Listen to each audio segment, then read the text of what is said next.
prácticamente van a ser 8 años, ahora en septiembre, que he venido a radicar al Reino Unido. Y bueno, honestamente, como historiadora, quiero hablar un poco del proceso histórico que me está tocando vivir como mujer, como feminista, como madre, como mujer migrante, como mujer de lo que llamamos el sur global, y que eso tiene una serie de connotaciones políticas e ideológicas, viviendo sobre todo en un país como es Reino Unido, que históricamente tiene pues su historia está construida justo con narrativas imperiales, ¿no? No podemos imaginar la geopolítica actual y parte de los conflictos que están sucediendo hoy en día, sobre todo en Medio Oriente o en África, sin la intervención que tuvo Reino Unido en su momento cuando era un imperio, o el imperio más grande en la historia contemporánea. Y bueno, básicamente mi historia personal y familiar está enmarcada en lo que ustedes vieron un poquito en el video, que la mayoría del discurso que ha impregnado mi estancia aquí, pero que va desde que la señora, ¿cómo se llamaba? Thatcher, cuando ella fue la primera ministra del Reino Unido, en la década de los 80, si no mal recuerdo, en ese momento fue cuando hubo un cambio político muy drástico en Reino Unido, pues fueron los Tories o el grupo conservador, el grupo de derecha, quienes empezaron a tener el poder. Y una de las políticas de Thatcher fue empezar a hacer los famosos recortes en los servicios sociales, lo que en el video acabamos de ver como los cuts. Entonces, eso implicó que tuvo un impacto tremendo a lo que llamamos aquí la working class o la clase trabajadora inglesa, porque bueno, empezó una desmantelación de todo lo que fueron los trabajos históricos que habían sostenido la clase trabajadora, empezando por los mineros. Probablemente algunos de ustedes han visto la película Pride, donde hay una coalición o una muestra de solidaridad entre grupos de gays, ¿no?, de Londres, que se vinculan a las luchas y a las huelgas que los mineros estaban teniendo, no solo en Bristol, Manchester, Liverpool, todo lo que es el norte de Europa, sino también en Escocia, que Escocia también es otro gran tema, ¿no?, porque siempre se ha caracterizado, tanto Escocia como Irlanda del Norte se han caracterizado por estar siempre en contra del imperialismo y la ocupación del Reino Unido, sobre todo en esa parte del norte de esta gran isla, ¿no?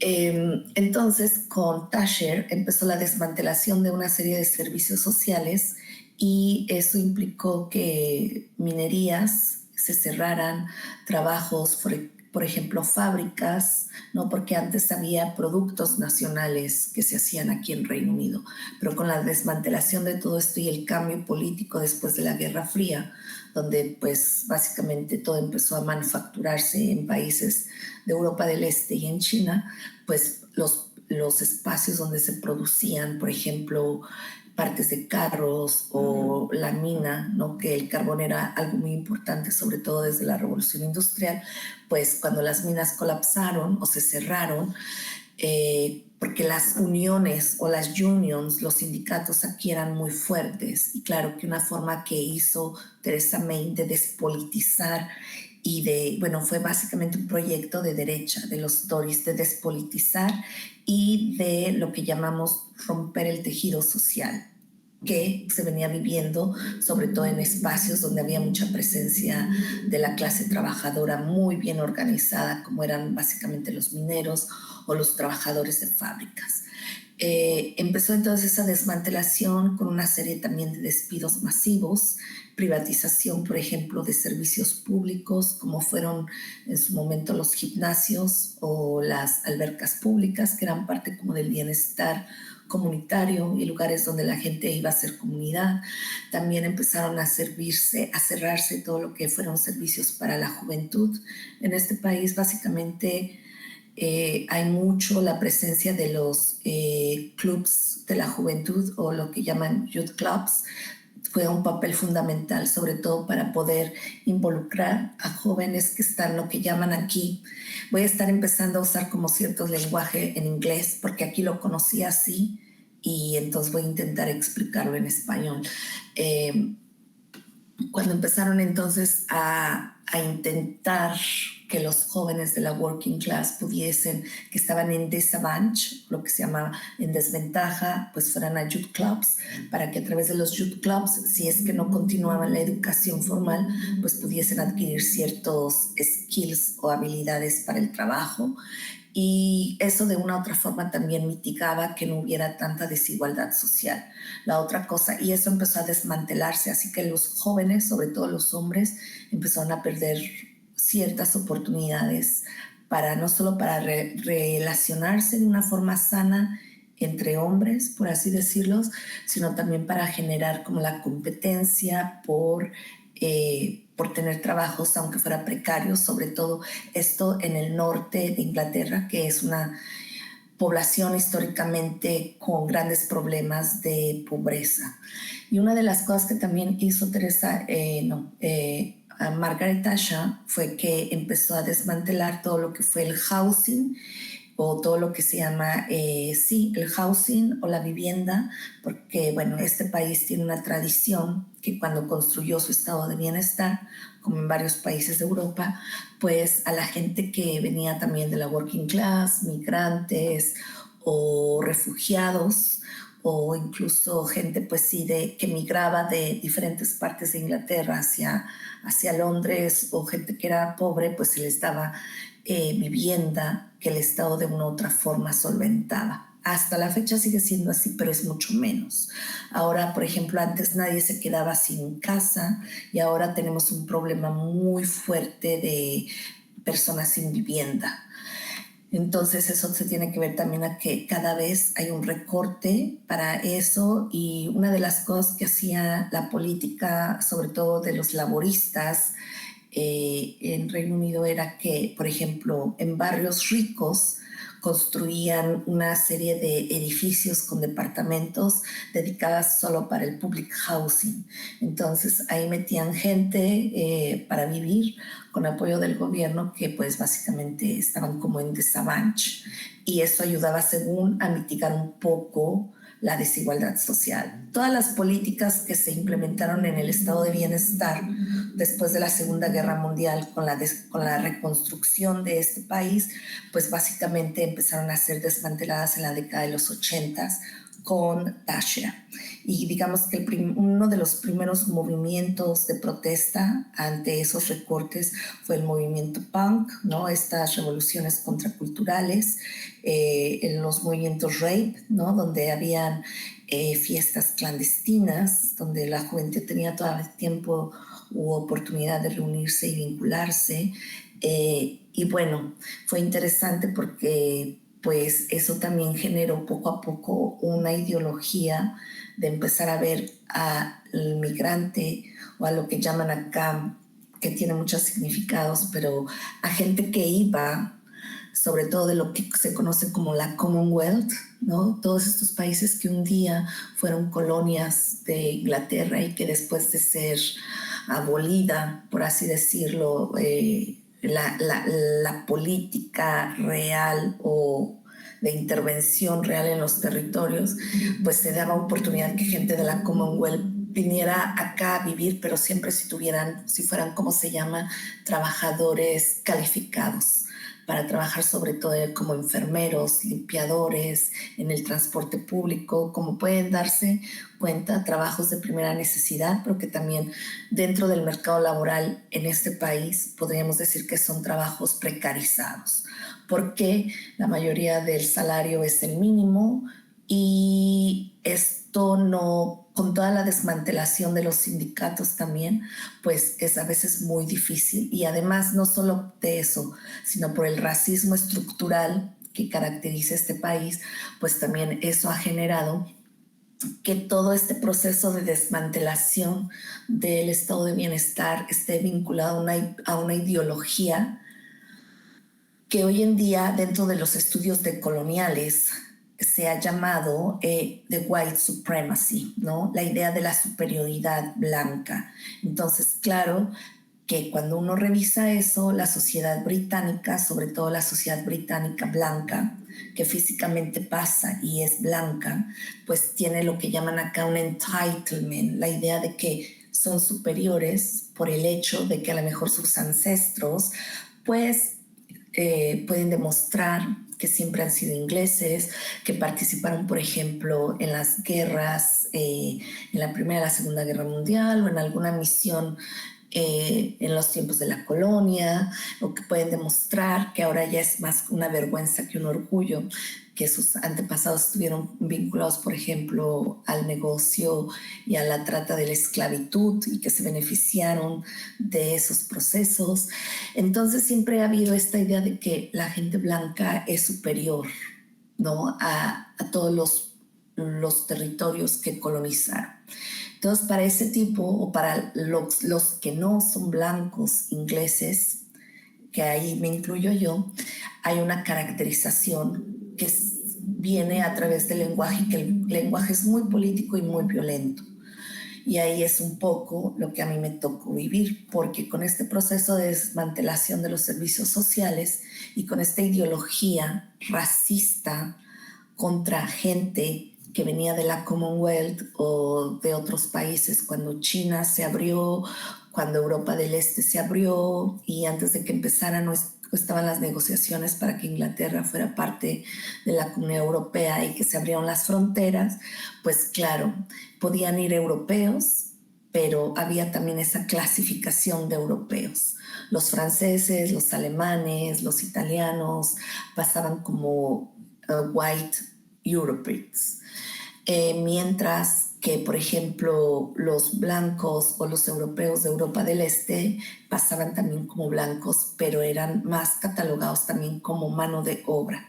Y hasta la fecha, la mayoría de gente que viene de Polonia, de Bulgaria, de Eslovenia, de todos estos países, los hombres, especialmente hay mucha migración de hombres de esas zonas de lo que fue la comunidad, la URSS, se dedican a la construcción. Entonces son la mano de obra o los albañiles, los constructores, la gente que está aquí básicamente trabajando, y también son lo que llaman 0 horas contract. O sea, un día puedes tener trabajo y al otro día no, o te pueden contratar solo 1 hora, o te pueden contratar 8 horas. No hay como esos contratos que pongan bien a la gente. Entonces, de una u otra forma, esa ideología de que hay ciertos blancos que su vida son porque están alineados históricamente con el devenir histórico de ser británico, y la idea de ponerse frente a los otros ha generado todas las luchas y las disputas ideológicas que hoy en día estamos viendo en Reino Unido. Y es ahí donde viene esta idea de, quizá ustedes lo han escuchado, pero hoy en día los ingleses y la política interna y externa hacia la gente migrante, refugiada y que vienen de países no europeos, tenemos una serie de calificaciones. Por ejemplo, para el Reino Unido, yo soy una persona, una mujer del sur global, o sea que ahí tengo una desventaja porque no tengo el entitlement de ser una mujer donde yo puedo reclamar ciertos orígenes europeos, ¿no? En cierto sentido diría, bueno, soy mestiza y quizá en mi sangre hay ancestros españoles, pero si tú hablas con un inglés que considera que sus antepasados, para ellos los españoles son como casi como un europeo del este, ¿no? O sea, su blancura no está en la misma calidad y en el mismo balance que lo que fue Europa Central o ya Europa del Este, pues sí, de West. Eh, entonces, yo sería una persona o una mujer del sur global, soy una mujer migrante, que eso también me pone en desventaja, porque básicamente mi vida tiene un precio en el sentido de que si yo no tengo una visa y sobre todo si no puedo demostrar que me puedo mantener, o que en este caso mi esposo tiene cierta cantidad de dinero para poder demostrar que él puede ser mi sponsor, yo no podría vivir en este país, no podría tener ni siquiera el permiso de trabajar. Y a veces cuando tú eres extranjera y tu esposo es británico, te pueden dar la visa, pero esa visa puede estar condicionada. Y siempre cuando uno viene acá y migra como lo que se llama family members, o en este caso, sí, como esposa de un europeo, o en este caso de un inglés, pues mi visa está condicionada, que yo no puedo pedir ningún tipo de recursos del gobierno. O sea, aquí por el paquete de recursos que hay, que siempre el Estado da, y sobre todo cuando hubo la Comunidad Europea, que esa fue una de las razones por las que el Reino Unido se salió con el Brexit, fue porque cuando llegaban aquí muchos europeos, pues venían porque sabían que aquí había según un estado de bienestar. Y ese estado de bienestar, el paquete incluía que si no tenías casa podías aplicar para que te dieran un house benefit. Es decir, que el gobierno local se encargaba de buscarte una casa, se encargaba de pagar la renta por ti. Tú tenías que demostrar que estabas buscando trabajo y mientras estabas buscando trabajo te daban dinero de acuerdo a un cálculo que hacían, de acuerdo a tu familia, tus antecedentes, etcétera, cuánto podías adquirir, ¿no? Que se llama el social benefit. Además aquí, por ley, todas las familias que tengan 2 hijos tienen child benefit.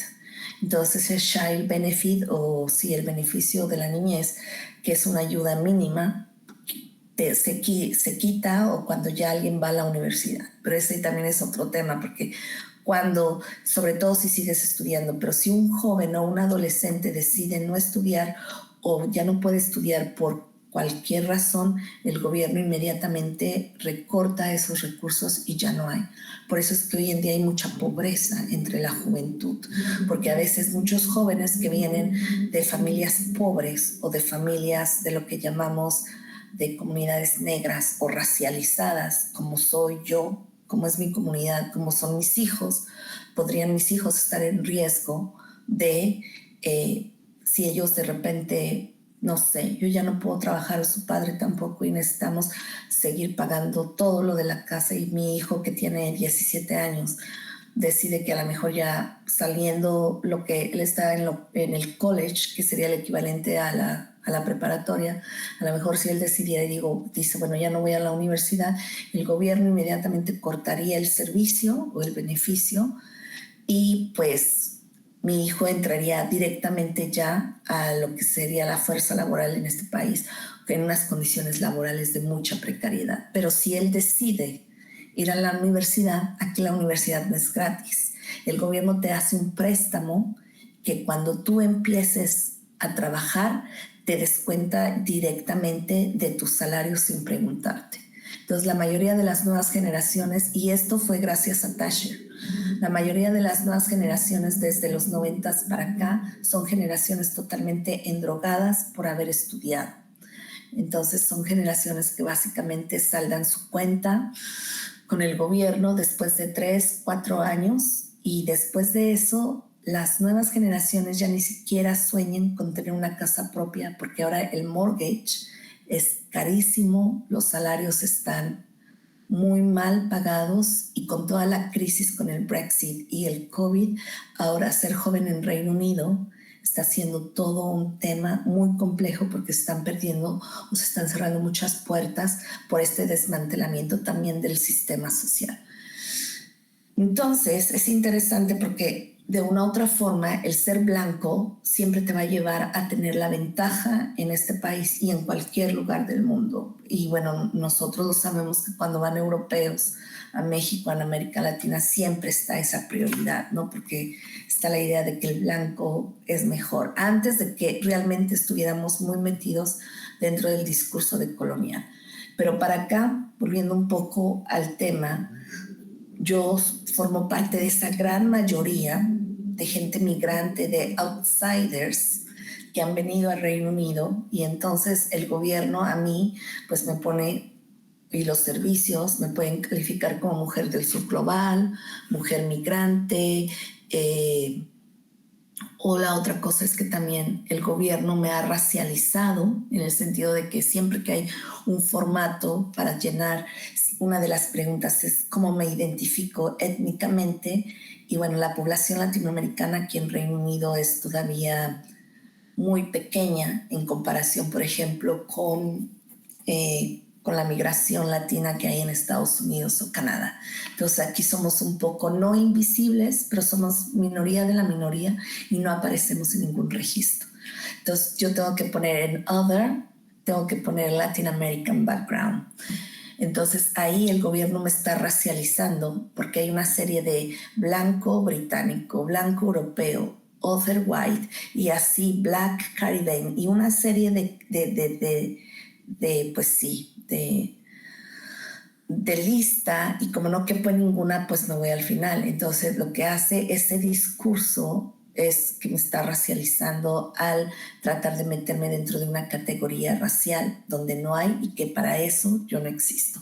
La otra cosa es que también dentro del sistema, dentro de estos discursos conservadores, también puedo ser una mujer minorizada o parte de una minority ethnic, una minoría étnica.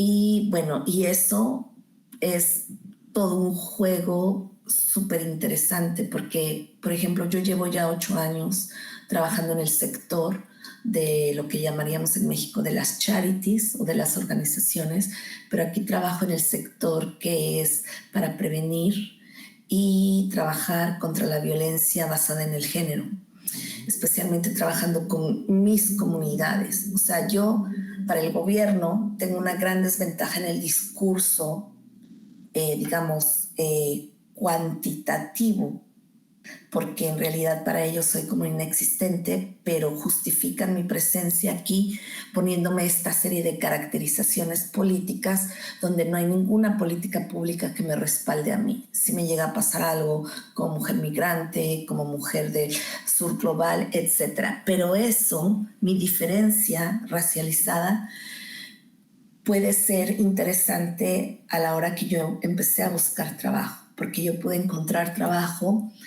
cuando descubrí que en Reino Unido hay 2 organizaciones especializadas para trabajar con mujeres migrantes latinoamericanas. Y una de las características para aplicar era que ese trabajo era solo para mujeres latinoamericanas. Entonces ahí yo me despojé un poco de ser mexicana y tuve que embrace o abrazar o identificarme con el concepto latinoamericano para poder de una u otra forma transitar dentro de la oferta laboral. Y no solo eso, sino que al estar trabajando dentro del sector, me di cuenta que políticamente, en las políticas públicas, cuando las mujeres que tenemos backgrounds que no son europeos, por ejemplo, mujeres africanas, mujeres del Medio Oeste, mujeres kurdas, aquí hay mujeres de todas partes del mundo. Y entonces hay pequeñas organizaciones que trabajan específicamente por sus comunidades, por y para sus comunidades. Y por eso es importante que a veces cuando tenemos que hacer, por ejemplo, si sale una política como la que a mí me afectó, que le llaman el Hostile Environment Against Migrant and Refugee People, que es la política de hostilidad contra migrantes y refugiados, pues nos dimos cuenta que las mujeres latinoamericanas, las mujeres kurdas, las mujeres somalíes, las mujeres caribeñas, nos estaba afectando eso, porque no solo estaba afectando nuestras propias historias o nos estaba sí violentando nuestras historias personales, sino también familiares y comunitarias. Entonces, en casos como esos, tenemos que hacer un frente común y dejar un poco nuestra identidad de ser latinoamericana, de ser somalí, de ser turca, y asumir el discurso que nos impone la política para poder jugar dentro del sistema. Y entonces ahí cuando asumimos ser women of color o black and minority ethnic.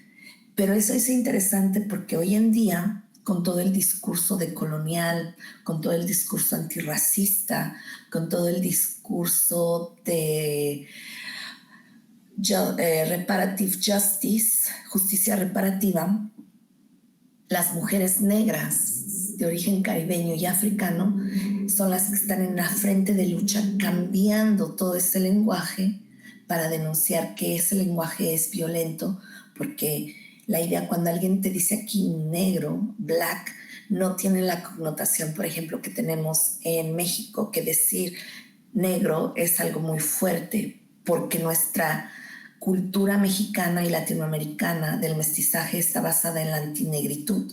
O sea, nunca reconocimos la raíz afro como parte de nosotros, y al reconocerla implicaba un gran shame. ¿Cuál es la palabra de shame? Como una culpa reconocer eso, ¿no? Pero aquí es diferente, o sea, al decir black es realmente reconocer el power, toda la historia de resistencia, toda la historia también de esclavitud y toda la historia abolicionista que hay ahí, pero las mujeres negras, cuando dicen black and minority ethnics, no quieren ser racializadas como minority ethnics. Y entonces ellas nos han impulsado, lo digo porque cuando yo llegué aquí salí a las calles también a hacer manifestaciones y todo ello, y al tener pláticas con mujeres negras y que me platicaban un poco cómo ha sido la historia del feminismo en Reino Unido y cómo, por ejemplo, el movimiento suffragette o de las sufragistas jamás consideró a las mujeres negras, y todos los movimientos, por ejemplo, del Women Liberation Movement, tampoco reconoció a las mujeres negras, a las mujeres migrantes, a las mujeres asiáticas. Entonces ahí hay como la reivindicación de decir, sí, negro, en términos de ese poder que estamos visibilizando, pero nos negamos a ser consideradas y a ser racializadas como minority ethnics. Por eso es que ahora es interesante, porque parte de mi trabajo es educativo en tratar de entender todos estos conceptos políticos y tratar de traducirlos a experiencias más cercanas con mi comunidad de mujeres latinoamericanas, que ahí viene un poco, porque parte de las mujeres latinoamericanas que migran a este país, como en Estados Unidos, que nos han vendido el sueño americano, a muchas mujeres en este país se ha vendido el sueño británico, en el sentido de que se piensa que venir al Reino Unido es, como que es de mejor calidad. Y ahí hay muchas cosas que decir, ¿no? Que no es lo mismo hablar el inglés americano que el inglés británico. En fin, pero es interesante porque la mayoría, el gran problema que hay aquí en Reino Unido, y que por eso pasé el video, es que no solo con el desmantelamiento de las políticas de austeridad impulsadas por Theresa May, no solo se privatizó la universidad o la educación superior, no solo se quitaron o hubo recortes a la vivienda, a los servicios de salud, a los beneficios y a la desmantelación de sindicatos y de espacios para la juventud, sino que también hubo, dejen tomo agua,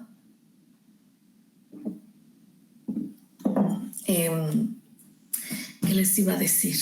Que estoy muy entrada y muy apasionada. Bueno, si se cansan me dicen. Bueno, cuando migran muchas mujeres latinoamericanas, se tiene la idea de que aquí van a venir a vivir bien, en el sentido de que, otro de los temas que también por eso en el video mostramos, o yo mostré, es que el gran problema que atraviesan las comunidades de mujeres que hemos sido racializadas, le hacen no europeas, es que los índices de violencia doméstica son tremendos. Y las mujeres que vieron ustedes en el video son uno de los grupos, o creo que es el único grupo de acción directa que actualmente tenemos en Reino Unido, pero específicamente en Londres.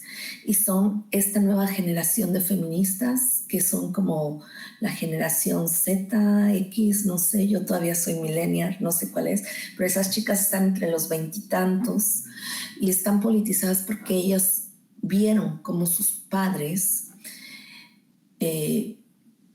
lucharon y tuvieron muchos problemas para conseguir trabajo, para conseguir vivienda. Muchas de esas mujeres vivieron, por ejemplo, el racismo o muchas de esas mujeres que aunque ustedes ven que son blancas en el video, muchas de ellas tienen sus orígenes sí, pero en Europa del Este, entonces también todos los calificativos y toda la idea de la blancura de que ellas no son realmente en esta blancura imperial. Entonces eso ha llevado a que las nuevas generaciones empiecen a vincularse a través del feminismo negro con un concepto que hemos usado mucho, pero que las políticas de identidad han instrumentalizado, que es el concepto de la interseccionalidad. Pero antes de platicarles el tema de la interseccionalidad, cuando yo empecé a trabajar y a hacer trabajo con mujeres migrantes latinoamericanas que compartíamos experiencias similares que yo, donde compartíamos cómo este Estado nos ha violentado nuestros derechos, cómo de repente nuestras vidas tienen un costo muy alto al pagar por las visas, al vivir, por ejemplo, separación forzada y una serie de cosas, muchas mujeres, como en América Latina está normalizada la violencia doméstica o la violencia basada en el género, fue interesante escuchar que la mayoría de las que han vivido violencia doméstica, siendo mujeres latinas migrantes, dicen, bueno, pero no me ha pegado. Bueno, es que no me ha... Y parte de mi trabajo era, bueno, como generar conciencia colectiva de que no teníamos que llegar a esos extremos, como veíamos en nuestros países, para reconocer que se estaba viviendo violencia doméstica. Y no solo eso, sino también a veces una violencia de Estado, porque muchas mujeres migrantes cuando llegan acá y de repente tienen una visa de esposa y su bienestar depende de su marido y de repente se dan cuenta que eso es súper común aquí, se dan cuenta, llegan acá y se dan cuenta que ya no quieren estar con esa pareja por los motivos que sean. El marido, una de las formas que hace, sobre todo eso ha sucedido cuando latinas se casan con ingleses. Los hombres les quitan la visa, les quitan el pasaporte y las amenazan con denunciarlas a la Home Office, que sería el equivalente a la Border Patrol en Estados Unidos, para que las deporten y le quitan a los hijos. Entonces, muchas mujeres se han visto en esa situación y por esa dependencia económica reciben ese tipo de maltratos. Entonces, en la organización que yo trabajaba se daba lo que se llama aquí frontline work, ¿no? Todo el tipo de advice que necesitaran las mujeres, pero parte de mi trabajo era como generar conciencia colectiva de que no era necesario llegar a esos casos extremos si éramos awareness de lo que estaba pasando. Y fue interesante porque en la narrativa colectiva de muchas mujeres migrantes, que ahora ya no trabajo en una comunidad, en una organización que es solo para latinas, ahora trabajo en una organización mucho más grande que trabaja con mujeres black and from the global majority communities, ¿no? Entonces ahora ya trabajo en un ambiente donde solo me muevo en inglés y trabajo con solo población negra y con mujeres de todas partes del mundo, pero que se reconocen o que reconocemos que son racializadas. Yo no puedo trabajar, en mi trabajo no se me permite que yo trabaje con mujeres blancas, o sea, porque ese es también un tema interesante donde entra lo ideológico. Pero cuando yo trabajaba en esta organización para mujeres latinoamericanas, una de las cosas interesantes en esa narrativa colectiva que había era que mucho de la violencia que se soportaba, o las mujeres migrantes soportaban, era porque a todas, y bueno, yo a lo mejor no me puedo excluir de ahí, se nos ha vendido el discurso del amor romántico.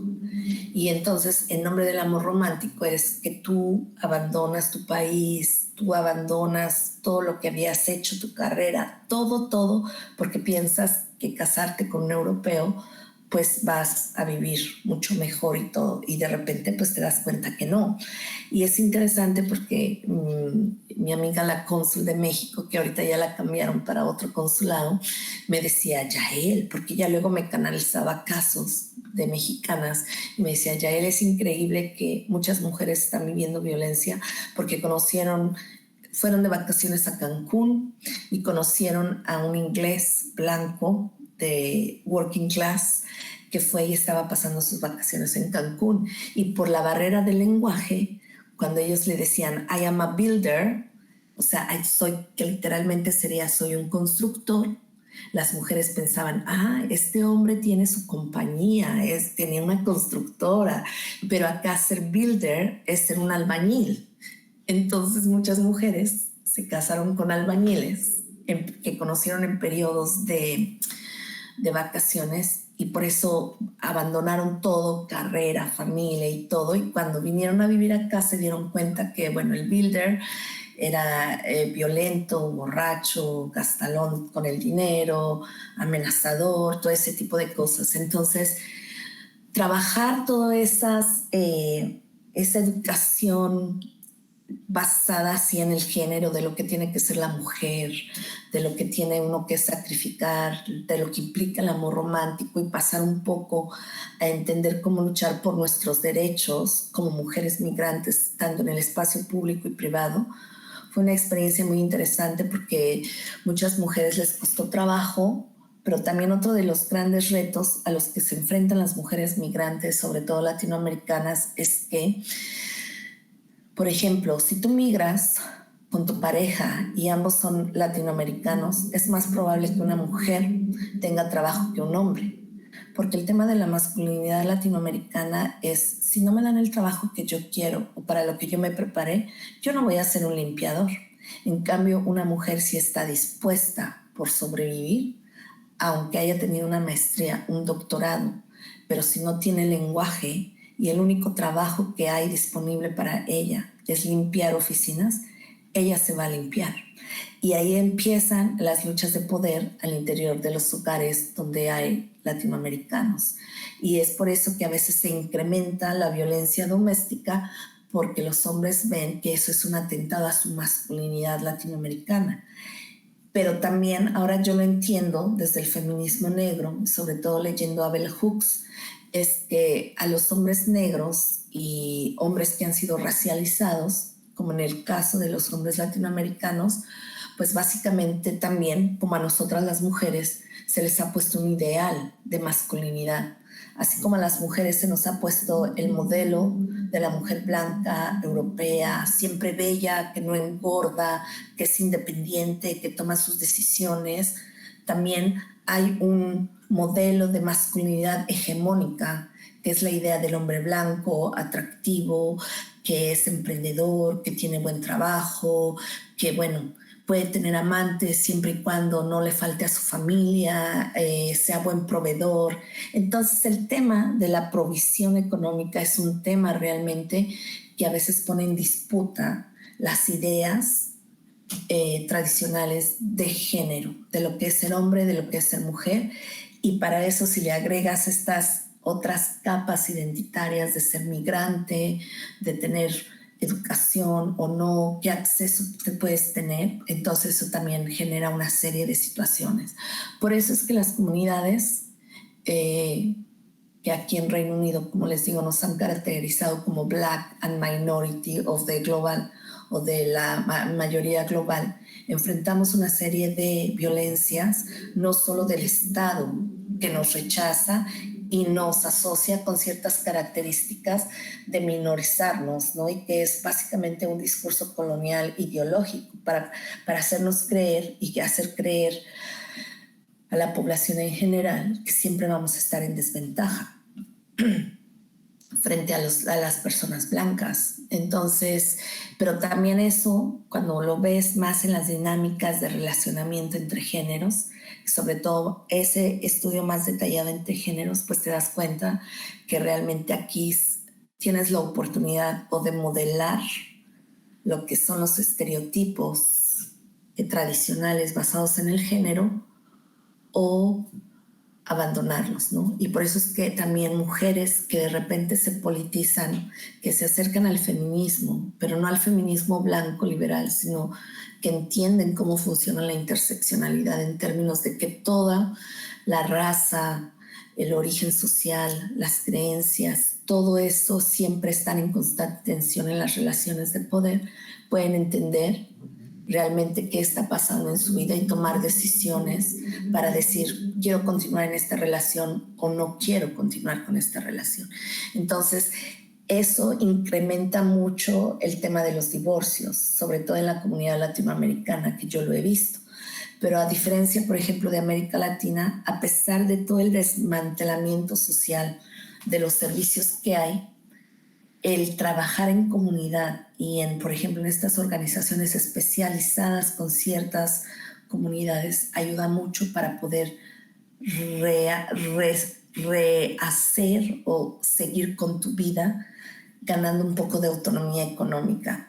Y ahí es donde realmente pues yo veo que el feminismo de una u otra forma funciona en términos de que a las mujeres nos provee de un marco teórico conceptual para poder entender las luchas, las dinámicas de poder que vivimos y para poder tomar decisiones. Pero esas decisiones, si tú no tienes libertad financiera, ninguna decisión entonces es válida. Por eso es que en Reino Unido la mayoría de mujeres hoy en día son como ya el 45% de la fuerza laboral en todo el Reino Unido. Hay mujeres que están llegando a ser directoras o lo que se llama CEO de empresas. Por ejemplo, lamentablemente hemos tenido primeras ministras de derecha, ¿no? Y ahí sí los roles de género son interesantes porque estas mujeres blancas, conservadoras, han instrumentalizado mucho la política de la multiculturalidad en este país para poder hacer políticas que dañan básicamente los intereses comunitarios. Actualmente, por ejemplo, tenemos un primer ministro que es un hombre de origen indio, Rishi, pero él es un hombre de derecha, racista, homofóbico, a favor, ¿no? De seguir sosteniendo los roles de género tradicional, que rechaza todo el discurso trans, que rechaza todo el discurso queer, que también es contra la inmigración, contra los refugiados. Y pues es lo que uno ve, ¿no? Lo que decía Frantz Fanon, el colonizado haciéndole también el trabajo al colonizador. Y cuando vemos quienes forman parte del gabinete, tú puedes ver que es un gabinete de mucha diversidad, ¿no? Porque gente negra, gente de origen africano, gente de origen también asiático, forman parte de su gabinete. Pero todas esas personas siempre han estado jugando dentro de lo que llamaríamos el feminonacionalismo, que es cómo se instrumentaliza la identidad de género para poder decir, mira, hacer la excepción y hacer creer, claro, mira, tú estás diciendo que personas de color siempre son revolucionarias, pero no, mira, el que ahorita está en la home office no es revolucionario, él ya no quiere que vengan ningunos inmigrantes. O por ejemplo, la que fue la encargada de la home office en la administración pasada, que fue la que echó a andar toda una política contra los refugiados y fue la que mandó a este plan Ruanda para mandar todos los refugiados a Ruanda, y era de origen hindú. Y cuando uno escucha, ella dice que sus padres fueron inmigrantes, pero ella lo que quería era ya acabar con los inmigrantes. Y de repente son esas cosas que te encuentras y dices, ¿cómo? Gente de color que se supone que reconoce o debería de reconocer históricamente cómo este poder o este país y sus políticas les ha reprimido, les ha robado, ha colonizado, deberían de estar en contra de ello, pero no. Le están haciendo el trabajo justo para demostrar que la diversidad no necesariamente tiene que ser siempre revolucionaria o en contra. Eso entonces un poco digamos, lo que llamarían aquí en Reino Unido el landscape de lo que pasa en términos de política y cómo esas políticas internas o domésticas afectan en el caso específico de la población latinoamericana y cómo las mujeres latinoamericanas están. Pero hay otra cosa interesante, porque todos los movimientos contrarrevolucionarios en este país, desde la década de los 80 hasta acá, pues han luchado mucho por tener un espacio. Como les platiqué, ¿no? Un poco podemos ver ahí en la película Pride, Los gays fueron de los primeros grupos contrarrevolucionarios, los punk, que también denunciaron mucho en la música la desigualdad social y la pobreza que estaban viviendo. Y poco a poco también, digamos que la comunidad LGBTQ también ha sido parte de esta contracultura y que está repensando mucho los discursos ideológicos y mucho los temas de género. Y honestamente ahorita, en estos tiempos, el tema del género en Reino Unido está candente, como en México. El tema trans es uno de los más candentes, porque la comunidad LGBTQ también ha cambiado en términos de que han ganado reconocimiento, han ganado poder, sobre todo porque es una comunidad muy activa en la cultura y las artes. Y eso ha permitido que tengan un poco más de visibilidad, discursos que yo viniendo, siendo una mujer del Global South, yo los veo no revolucionarios, más como del status quo, porque eso es lo que pasa justo en las democracias de este país. Y ya lo decía Reinaldo Arenas, este disidente cubano homosexual en la época de Fidel Castro, ¿no? Dice, la diferencia entre decir la verdad en el primer mundo es que ya puedes decir todo y la gente te aplaude. Aquí dices algo y aquí te reprimen, te meten a la cárcel o te desaparecen. Y es cierto, me he dado cuenta que aquí, porque la cultura británica es muy polite, los británicos prefieren siempre sonreírte, escucharte y siempre, ok, that's great, amazing. Y porque el inglés es de muchas frases ya hechas y construidas. Y uno cuando ya empieza a agarrar la onda, dices, esta persona no me está escuchando, esto no va para nada, move on. Entonces, así ha pasado mucho con la comunidad LGBTQ. Ha caído como en un status quo porque ha ganado reconocimiento cultural, artístico. Sus discursos son disruptivos en términos de denunciar el colonialismo, pero siempre siguen manteniéndose en el status quo.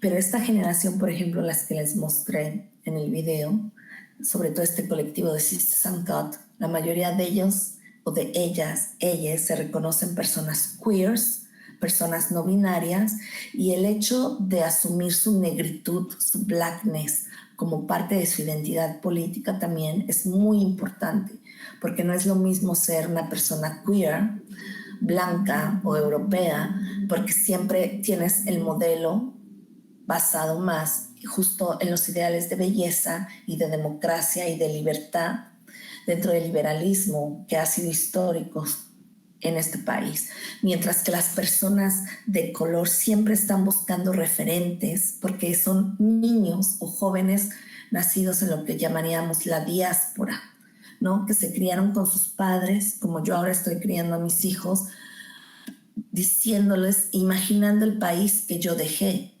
Y claro, entonces cuando mis hijos vayan a México, a lo mejor no se van a encontrar con el México que yo les conté. Lo mismo pasa con las nuevas generaciones queers, que se reconocen como queers de la diáspora, en el sentido de que nacieron con una serie de narrativas que sus padres les contaron de los países que dejaron, y cuando van se dan cuenta que el país ha cambiado, que la gente ha cambiado, pero están intentando recuperar cosas que les permitan arraigarse y sentir que pertenecen a algo. Porque si hace algo este país con todos sus discursos ideológicos de rechazo, es sentir que tú no perteneces a nada. Si no eres una persona blanca, si no eres una persona británica, si no puedes reclamar tus raíces en este país, te sientes desarraigado, te sientes que no perteneces, y por eso siempre te estás preguntando, who I am, who I am. Y por eso para las nuevas generaciones queers es muy importante recuperar la vestimenta, la música, la comida dentro y recrearlas, intentar dialogar también con las culturas que están viviendo. Por eso es que Sisters Uncut es uno de los colectivos más creativos de acción directa, porque ellas entendieron cuál era un issue o un problema que atravesaba básicamente a la mayoría de comunidades migrantes, refugiadas y de la diáspora. Y reconocieron, por ejemplo, que un tema de género fundamental era la violencia doméstica. y que eso tenía una serie de efectos. Si mujeres de color, mujeres negras vivían violencia doméstica y el Estado las violentaba al quitarle acceso a recursos, acceso a una visa, a una ciudadanía, a una casa, etcétera, entonces era algo por qué luchar. Y por eso es que Sisters and God fueron súper fuertes, porque además tuvieron la capacidad de recrear todo el discurso sufragista de las sufragistas del principio del siglo XX, de ten el derecho al voto. Ahora ellas dijeron ten el derecho a vivir. Por eso es que su lema es they cut, we blood. O sea, ellos nos cortan, nosotras sangramos. Y por eso era Sisters and Cut, era hermanas sin cortar, porque también retomaron de todo el discurso negro feminista la idea de la sororidad, pero más de la sororidad, que es un término más vinculado con el feminismo blanco, la idea del womanhood, la idea de que yo reconozco en otras mujeres negras, en mi madre, en mi abuela, aunque no sean autonombraron feministas, yo puedo reconocer en sus luchas que hay algo ahí de feminismo porque lucharon contra una opresión o contra una serie de opresiones. Y por eso es que Sisters and Cut fue muy creativa también en salir de manera pública, hacer estos performances, reconocerse como queers o personas no binarias, que eso también ya es algo muy interesante, ¿no? Una de las cosas, por ejemplo, que a mí me permitió recrearme en Reino Unido es que yo siempre he sido una persona bisexual, pero como me crié en un ambiente evangélico, pentecostal, conservador, jamás pude disclose o abrir acerca de mi bisexualidad, y todas mis parejas, mujeres, las tuve que tener escondidas. Cuando me casé con mi pareja, él sabía y él sabe que yo soy bisexual y no tuvo ningún problema. Y acá mucha gente tiene la oportunidad de reinventarse. Por ejemplo, he conocido varios latinoamericanos que llegaron aquí como hombres y en este país aplicaron para ser asilados políticos por tema de género, y entonces el gobierno les ha permitido hacer toda su transición para ser mujeres y tienen acceso a medicamento, tienen acceso a una serie de cosas, y entonces este país les ha permitido reinventarse. Por eso les digo, este país es interesante, es agresivo, pero de una otra forma, dependiendo, ahora sí que en las relaciones de poder y de acuerdo a tu identidad, donde estés ubicado, pues te puedes beneficiar o no. Pero eso es algo que los queers han ganado aquí. Y de hecho yo aquí me he asumido a varios colectivos queers, donde también eso es interesante, porque cuando yo he convivido en espacios queers, la mayoría hacen fiestas kinky, o no son fiestas, no son orgías, pero hay como una celebración del cuerpo y de la desnudez. Y también esas ideas para mí han cambiado mucho en términos de los tabús que yo traía como mexicana, al abrirme a la diversidad de cuerpos, al ser partícipe de otras series de narrativas y discursos también, pero esos clubs o esos espacios son muy clandestinos también, porque están penalizados, porque también aquí, a pesar de que es un estado secular o laico aparentemente, la sociedad británica es altamente conservadora en términos de género. Por eso es que el tema trans es algo que está poniendo a la sociedad de cabeza, y sobre todo a las feministas que fueron parte de ese movimiento de liberación de la década de los 70s, de los 80s. Y bueno, pues hay muchas cosas de qué hablar. Hasta aquí dejo un poco para que ustedes vengan y pregunten, y a lo mejor por ahí vamos construyendo el diálogo. ¿Aló? ¿Hay alguien ahí? ¿O ya se durmieron? Son tímidos, pero ahorita vienen las preguntas, claro que sí.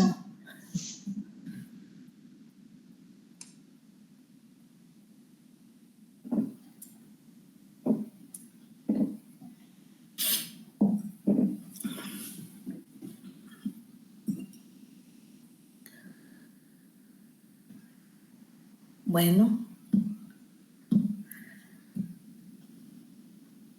Díganme, ¿qué piensan? Experiencias compartidas, México, Reino Unido.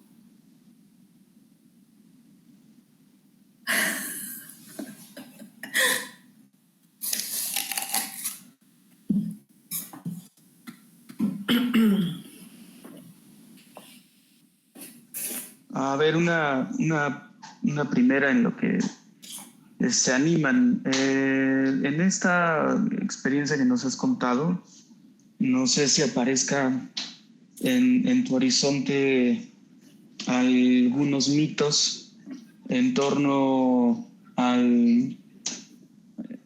pues justamente a los temas del feminismo y la cuestión de género que hayan sido por ahí derrumbados, o a lo mejor algunos otros que también tu propia experiencia te haya permitido afirmar. En ese sentido, pues, ¿qué tendrías como para compartirnos al respecto? Esa pregunta es bien interesante porque cuando yo llegué acá, al tiempo que me vinculé con mi comunidad latinoamericana y específicamente en esta organización por la que trabajé 5 años, al mismo tiempo busqué integrarme a un espacio más británico y fui a parar a un lugar que se llama The Feminist Library, y hasta la fecha yo sigo trabajando ahí. Tengo algunos proyectos, entonces ya hace de eso 7 años que estoy vinculada a The Feminist Library, y cuando yo llegué, esta librería es muy famosa a lo largo del mundo, bueno, para la gente que está más metida en los rollos occidentales, porque es la única librería independiente anarquista, básicamente sostenida por voluntarias y por donaciones que hace la gente, y era como un acervo de todo lo que es el feminismo de la segunda ola o del feminismo radical. Cuando yo llegué, ahí había muchas, lo que se llama el management team, o el grupo que estaba a cargo de las funciones de la librería, pues eran mujeres que en la década de los 70 fueron jóvenes. Y ellas vivieron, por ejemplo, mucho lo que fue el Women's Liberation Movement, que se caracterizó, por ejemplo, por ser antiarmamentista. Lucharon mucho contra todas las bases nucleares que en Reino Unido se habían construido para que fueran canceladas. Lucharon, por ejemplo, mucho. Conocí había algunas mujeres judías seculares que hicieron mucho trabajo, por ejemplo, construyendo refugios para mujeres que vivían en condiciones de violencia, y también para hacer guarderías de niños, porque esto de cuidar a los niños es un tema político donde no hay ayuda, no hay nada. Y también mujeres que estuvieron involucradas en las campañas pro aborto, cuando en Reino Unido se reconocía desde la década de los 60 o desde los 70, desde la irrupción de la segunda ola del feminismo. Y fue interesante porque me contaron, por ejemplo, cómo hubo una red de apoyo entre londinenses, mujeres feministas londinenses blancas, apoyando a mujeres irlandesas que por el catolicismo y todo lo que estaban siendo lo que llaman aquí the trouble years, las mujeres no podían abortar en Irlanda y venían a Londres a abortar, y las mujeres ofrecían sus casas para cuidarlas mientras duraba su estancia aquí. Entonces son mujeres que militaron y que hicieron cosas increíbles, pero eran mujeres blancas que no reconocían la experiencia de las mujeres negras, de las mujeres migrantes, de las mujeres trans, ¿no? Porque para ellas, en esta ola del movimiento feminista blanco, de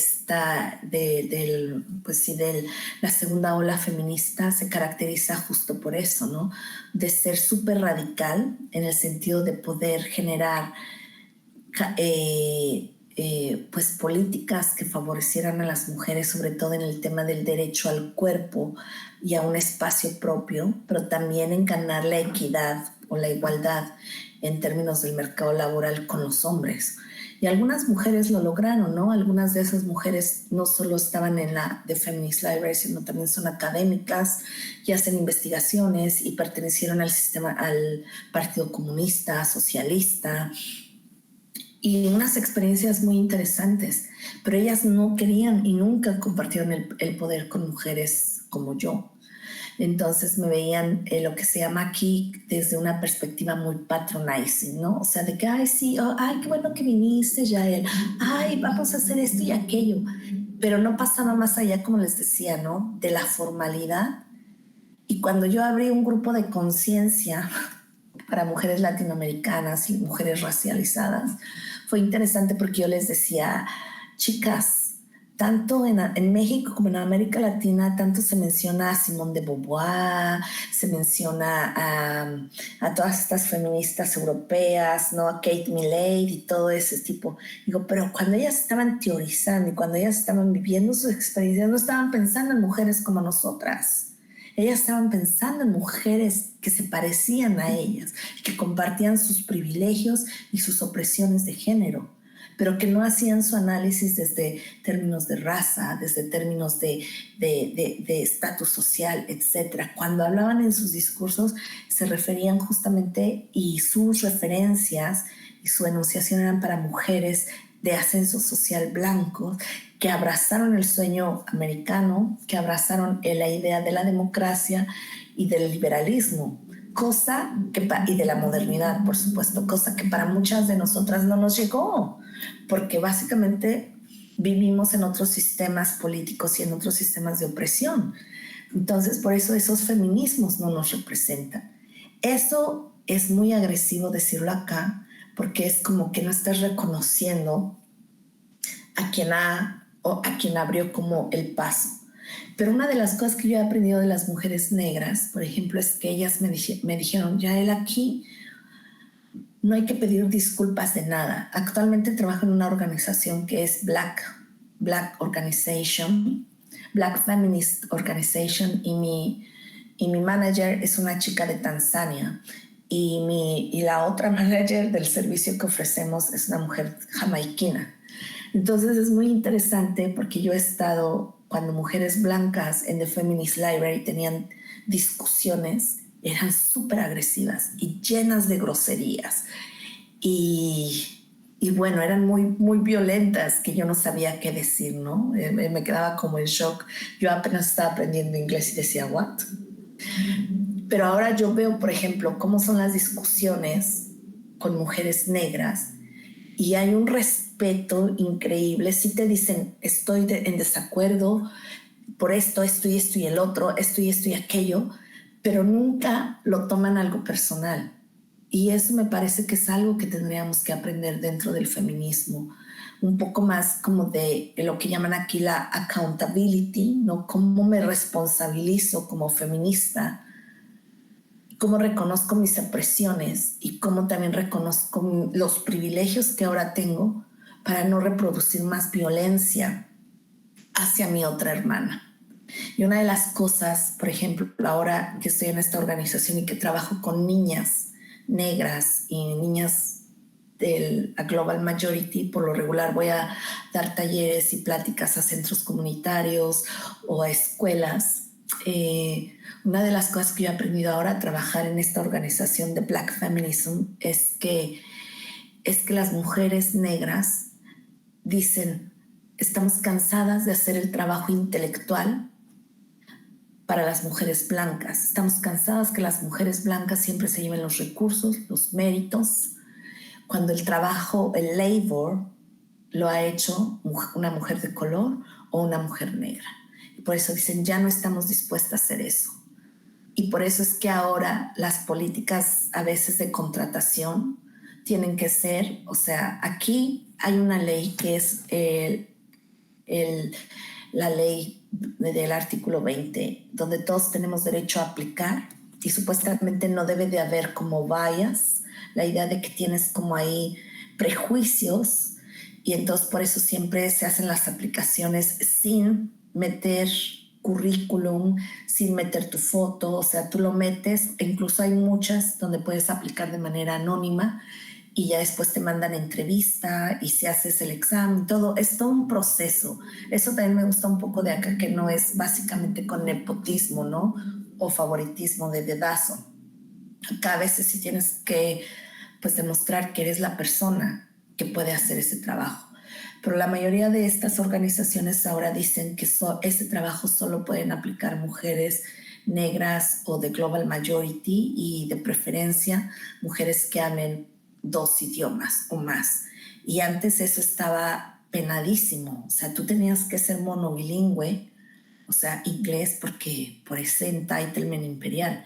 Y ahora, como nosotras trabajamos por y para nuestras comunidades, el que seas bilingüe tiene su ventaja trabajando en el sector, pero su desventaja en las relaciones de poder. Por ejemplo, si tú te quieres dedicar más al público, al sector privado o a la política. Ahí no, e incluso cómo pronuncias, cómo hablas el inglés, con qué acento lo hablas, eso también te pone en ventaja o en desventaja. Entonces es interesante porque ahora prácticamente si hay un funding o dinero para niñas o mujeres negras, para mujeres latinoamericanas, tú tienes que demostrar que realmente has invertido ese dinero en programas que tienes que ver resultados, y no todo el dinero se queda en pagar sueldos. Por eso es que aquí hay una auditoría. Claro que yo creo que como en todos lados hay corrupción y hay ese tipo de cosas, pero a mí al menos me ha tocado trabajar en espacios donde las finanzas, yo siempre que he trabajado me piden un budget, no, porque siempre he sido coordinadora de programas. Me dicen, a ver, ¿qué vas a hacer? ¿Cómo lo vas a hacer? ¿Qué necesitas? ¿Qué materiales? ¿Qué recursos? Y hazme un budget. Entonces yo siempre me tengo que, y siempre estoy dando cuentas. Entonces, el entender también cómo se construye una organización y cómo trabajas en una organización construida con valores feministas que no son liberales, que no son, pues sí, ¿no? Del feminismo blanco, me ha ayudado mucho realmente a lo que se llama ser un advocate, realmente luchar por, por las mujeres que yo represento y que me representan, ¿no? Entonces, por eso es que aquí es mucho ese trabajo de ser expert by experience. O sea, yo que trabajo en el tema de la violencia doméstica o tema de abuso sexual, parte de mi entrevista es que yo tengo que tener la experiencia de haber sido, por ejemplo, una persona abusada, una persona que vivió violencia doméstica, que fue a la mejor traficada o que tuvo problemas con el sistema carcelario juvenil, dependiendo de cuál es el rol o tu job description, pero siempre en la entrevista se pide eso para dar lo que se llama un servicio más aplicado a la realidad de la población a la que tú vas a trabajar. Y es interesante porque, por ejemplo, en este trabajo que hago me han preguntado si he tenido, por ejemplo, problemas. Aquí es lo que se llama crimen de odio, porque también este país es islamofóbico, y ahora con lo de Palestina, pues bueno, ese también será tema quizá de otra charla.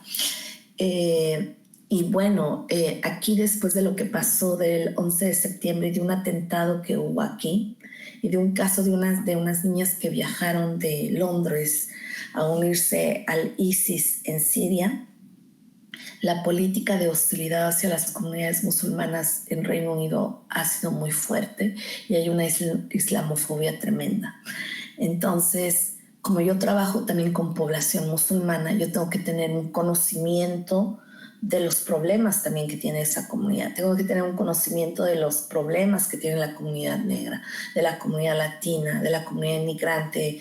Entonces eso no solo se aprende en una escuela. Siempre mis aplicaciones han sido en base a la experiencia que tuve aquí y por supuesto todo el trabajo en México que he hecho. Y es interesante porque me han preguntado, dicen, bueno, tú no eres una persona negra, eres una persona o una mujer de color, women of color, o una mujer racializada, pero has vivido un crimen de odio. Y por supuesto que lo he vivido, ¿no? Porque cuando llegué acá, O sea, la barrera del lenguaje, varias veces me gritaron que me regresara a mi país. He vivido discriminación, pero no he vivido la misoginia o lo que se llama aquí misonoir, que es un concepto muy específico para el odio basado en el género y en el color de la piel, que solo la viven las mujeres de origen negro. O sea, porque a diferencia dentro del análisis interseccional y lo que nos enseña un poco el feminismo negro es que la experiencia, por toda esta experiencia histórica de la esclavitud y del tráfico que se hizo y la instrumentalización que se hizo de los cuerpos negros y específicamente la sexualización y el abuso extremo corporal que se hizo de los cuerpos de mujeres negras, históricamente ahí hay una conexión entre racismo y sexualización que otras poblaciones no han experimentado. Por ejemplo, las mujeres latinoamericanas o de origen indígena podemos ser exotizadas, pero no vivimos el grado de deshumanización que las mujeres negras han vivido, por ejemplo. Entonces, uno tiene que tener esos conocimientos para poder identificar los problemas a los que queremos erradicar. Pero claro, en este caso yo puedo tener teóricamente ese conocimiento, pero yo conozco mi limitante de decir yo no soy la persona que tiene que hablar con niñas negras sobre este tema, porque yo no lo he vivido, o sea, he vivido una discriminación y que puede generarse en un crimen de odio, porque hay un discurso de odio que me violenta cuando me dijeron, regrésate a tu país si no sabes hablar inglés, ¿qué haces aquí? Hay un discurso ideológico de odio en contra de los migrantes, pero no lo he vivido en términos como ese racismo estructural que las mujeres negras han vivido. Entonces es interesante meterse en todos esos discursos de identidad, en esos discursos ideológicos del género y como también dentro del género cada mujer o cada experiencia está marcada por diferentes experiencias históricas, tanto personales como colectivas, ¿no? Entonces, por eso es que también es una posición política mía asumirme más dentro del feminismo negro y del feminismo interseccional, porque me siento identificada con las luchas que han tenido estas mujeres. Y claro que yo no me siento identificada con el feminismo blanco, porque yo les he dicho que incluso cuando yo estaba en México y estaba en la academia, mujeres blancas, académicas, middle class, ¿no? La mayoría que fueron primarias y secundarias y preparatorias privadas, cuando entrábamos a la universidad, ¿no? Pues iban a la UNAM porque sabían que la UNAM les iba a abrir el camino para conseguir becas, irse al extranjero, etcétera, pero no compartíamos el tema de clase y eso yo lo tenía súper claro y por eso es que siempre había también una discriminación porque físicamente no pasaba y nunca pasé ni pasaré como una mujer blanca.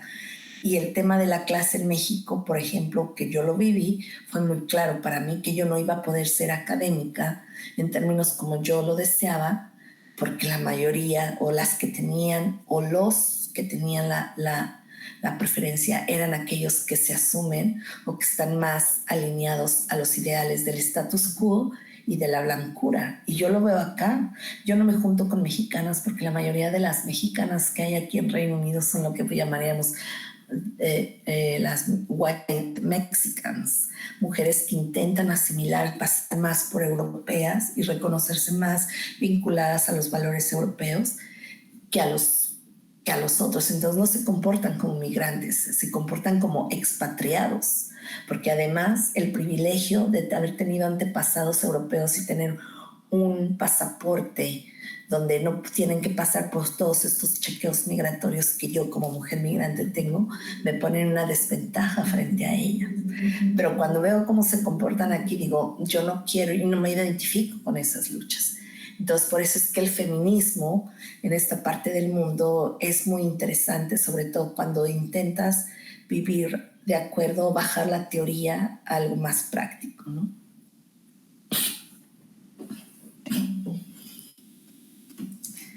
Ya, ¿qué más?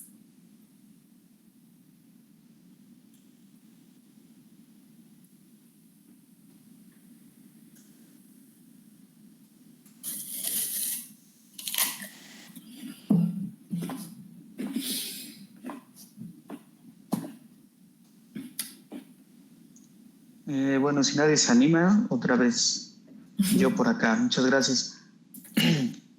Por ahí en la reseña que me mandaste viene una parte donde dice que eres disidente pentecostal. Las razones no las conocemos, pero podemos como suponer algunas cosas como, digámoslo así,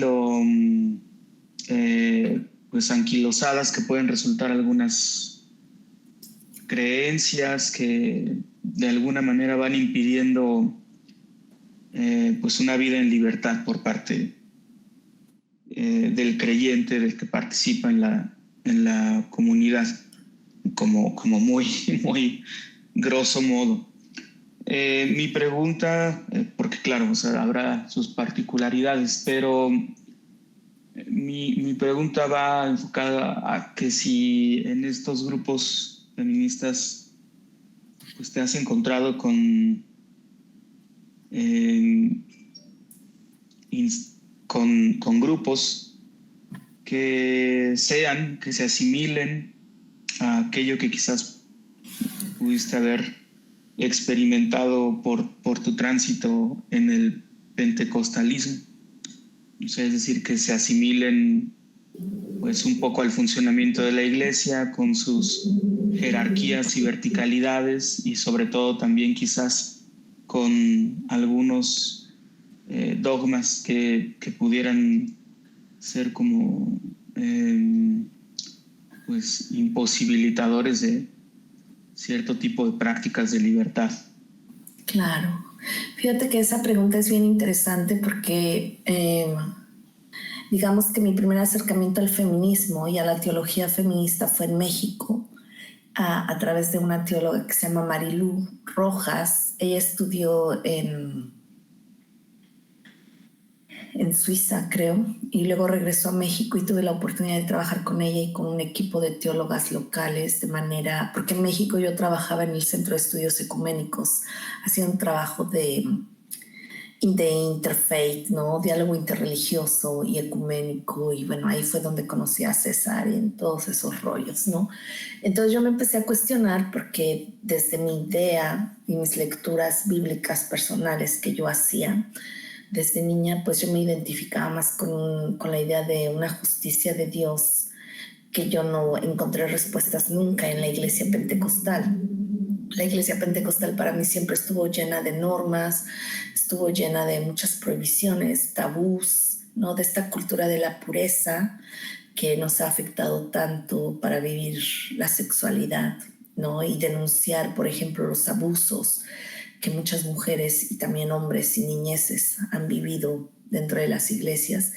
Entonces, para mí fue interesante cuando estudié Cristología feminista con Marilu, porque yo ahí descubrí que entonces todo lo que yo había estudiado de teología y todo lo que yo hice por años dentro de mi iglesia, pues habían sido pues pura ideología, en el sentido de cuando me adentré un poco más a las propuestas de teólogas, sobre todo liberacionistas, donde hablan que haciendo un rastreo un poco de todas estas figuras de por qué en el Antiguo Testamento se llamaba que iba a venir el tu libertador, tu sustentador, etcétera, etcétera.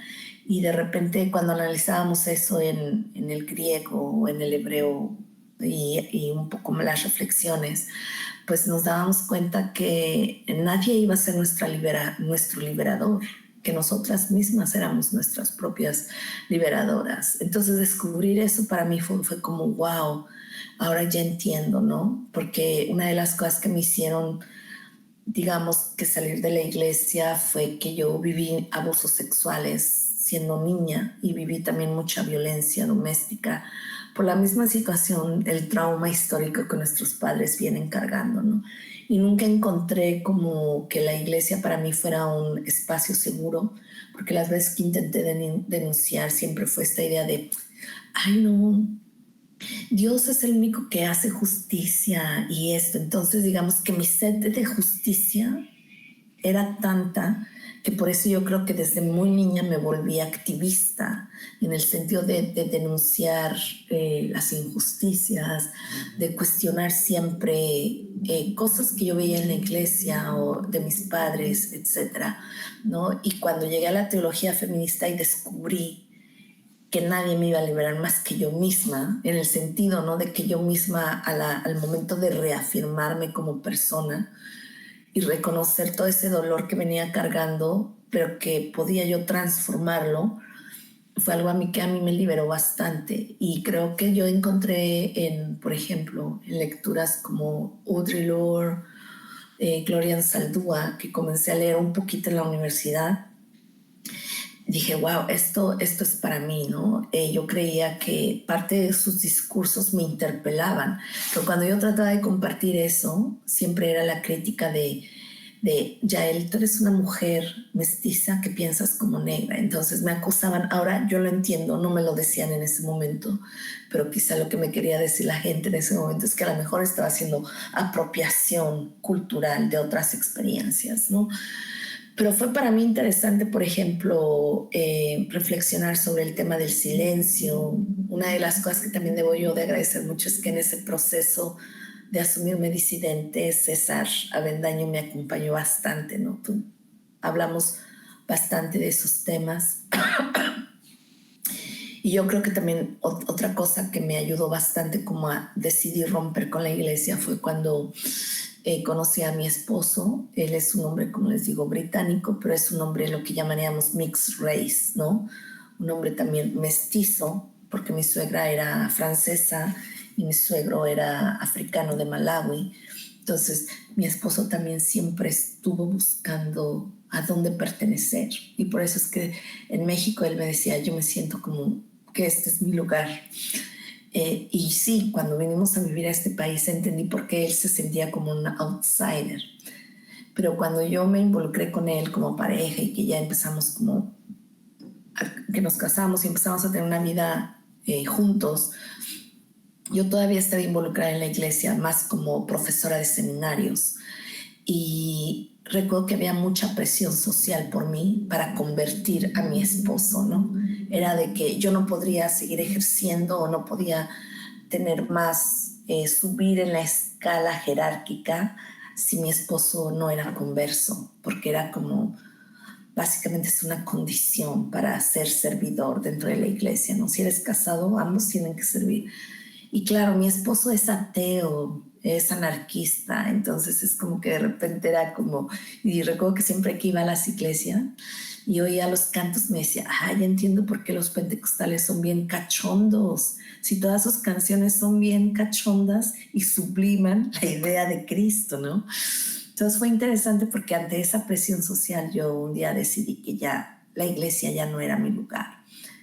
Y fue aquí en Reino Unido cuando me encontré con el movimiento Me Too y cuando mujeres empezaron a hablar de sus experiencias de abuso sexual, de silenciamiento y todo, pues yo empecé a leer más qué estaba pasando con mujeres en iglesias y encontré que pocas estaban denunciando. Entonces yo recordé que cuando yo fui maestra de seminarios, muchas mujeres se acercaron a mí con experiencias similares y yo recordé mi propia historia de abuso y que fui silenciada. Y por eso para mí el Me Too también marcó un momento en que reconocí que yo era mi propia salvadora en ese sentido de gestionar mi poder y mi autonomía, pero también mi capacidad de denunciar lo que estaba pasando.